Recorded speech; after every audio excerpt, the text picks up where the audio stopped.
Hey there folks, and welcome to another audio commentary done by your best man, Roar. It's going to be Axslav, our red Zerg here. This is a ladder game versus, that's a rigid, our red Zerg. Wow, too early. And then Axslav, our blue Protoss. You might know Axslav. He is an old Warcraft 3 semi-pro. He's beaten people like Focus and etc. And he's not doing too bad. On the StarCraft 2 scene. I think he's holding like #1 in his division. Plays Protoss obviously, and he's now playing for Evil Geniuses. So this is Ridges from Quantum Gaming. So we'll see how this goes. As you can see here, Ridges Overlord is not going to scout in the right direction. Surprise, surprise. And it looks like we're going to have a Forge expand coming from Axslav as he's putting that pylon pretty well. He's probably going to put his gateways just on the outside so that pylon can't get focused down.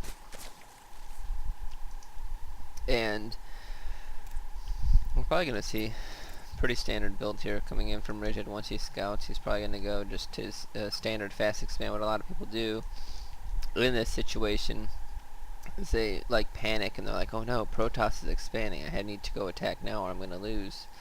That's not the case. You can sit back and continue going on your two bases.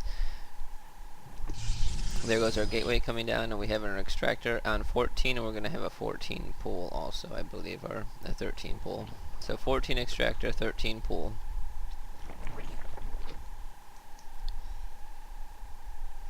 Nothing too much going on. This drone is just continuing to scout. This probe is going to come down and start beating the crap out of him. There they go. Drone's kind of silly. Doesn't really have that much big of a brain, and he's kind of forgetting who the heck to attack there.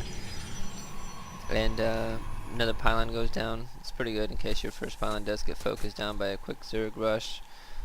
But Axslav isn't going to have that problem here, as that spawning pool is not going to be up for a little while, and he's already putting down his forge. There goes his forge. Now he can block that area with the probe, and he can get out his zealot and easily block the ramp without any Zerglings bothering it. As you can see, the spawning pool is not even up yet, so it's about halfway done. We're having just a chrono on these probes. If we go to our unit counting station, as you can see, surprise, surprise, the Protoss is winning in worker count. And we're having our queen come up now.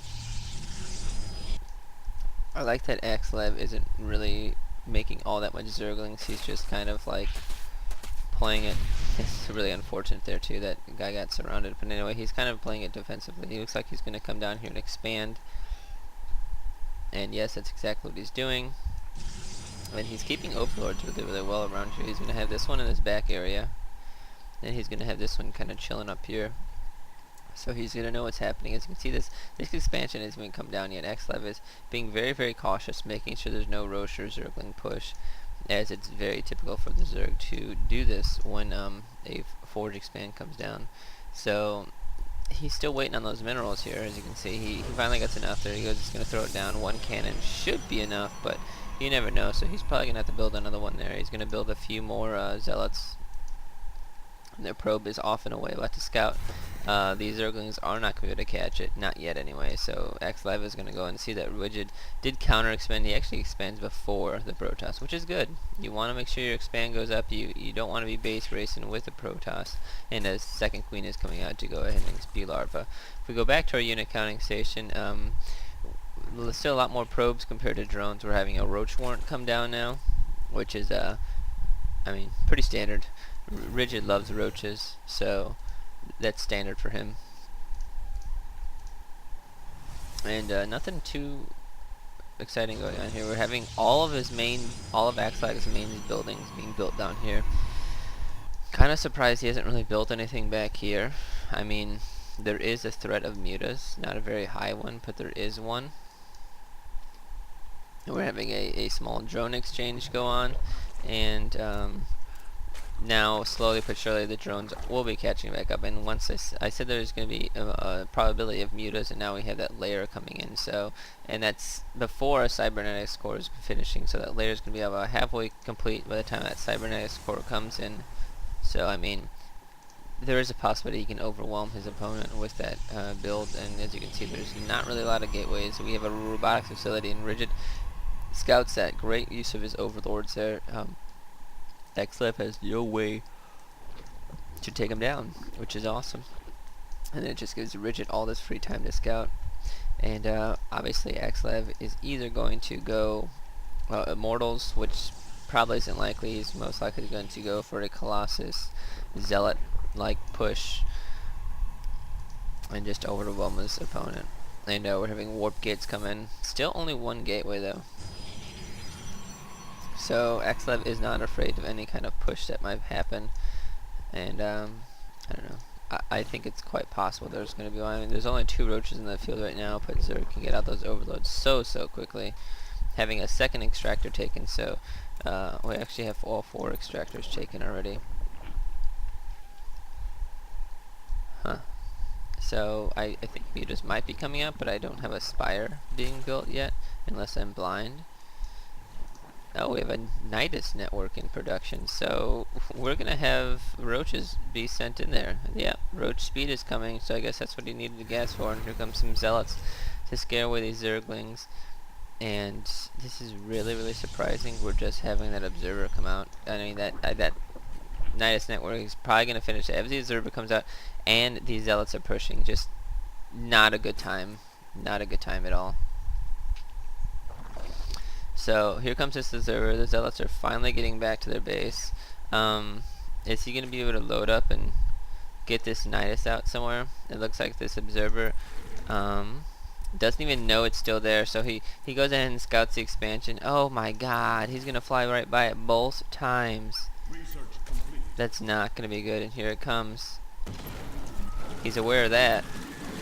He's not sending any units. Here he goes. He finally reacts. He's sending up units in the base. It's just too much right now. A Colossus is on the way though, so if he can micro this properly, he might be able to stop this. Just maybe. It's gonna be really crappy if this Overlord gets to contaminate though, but I think that Colossus will get out in time. And the Zealots are just doing a really good job staying in that weak choke point to stay back. And he's putting a lot of pressure down on these roaches, which is good. He needs to get more Zealots in though. Is he? No, he's not. He's not getting some more zealots in. So he's not getting any more zealots in. His Colossus is finally up, and these roaches have speed though, so he needs to micro that more quickly. One shot and go, and he's not getting it. That Colossus is going to go down, contaminate, goes down in the robotics facility, and now these roaches are pretty much just going to town. We're having stalkers warped in instead now, and Axslav is definitely in some trouble here. And yeah, he basically only has probes left in his expansion. If we go to the unit counting station, he's down to 30 probes to 38 drones. And once again, there's 20 roaches in this base here. So there's just massive amounts of roaches. Oh, there goes thermal lances, and here goes about the robotics facility. Really his only way of coming back. I mean, he doesn't nearly have enough down here to defend anything, and he doesn't have any gateways. One gateway. That's what lost in this pretty much. You need more gateway units to hold off this kind of mass swarm type feel that the Zerg does. And there goes more and more pylons. He's throwing down some more cannons, but I mean, really it's only a delay game right now. He's going to try to clear off all these roaches, but on the other hand, he's putting down 2 robotics facilities here. He really needs to get those back up. Twilight Council goes down. Really unfortunate, so he's not going to get any blink stalkers and these charged zealots in here, and these roaches are just continually flooding in. I mean, we just have massive amounts of overlords, and there goes the GG. He knows he can't hold off any longer. Hope you guys enjoyed watching. I'll do some more.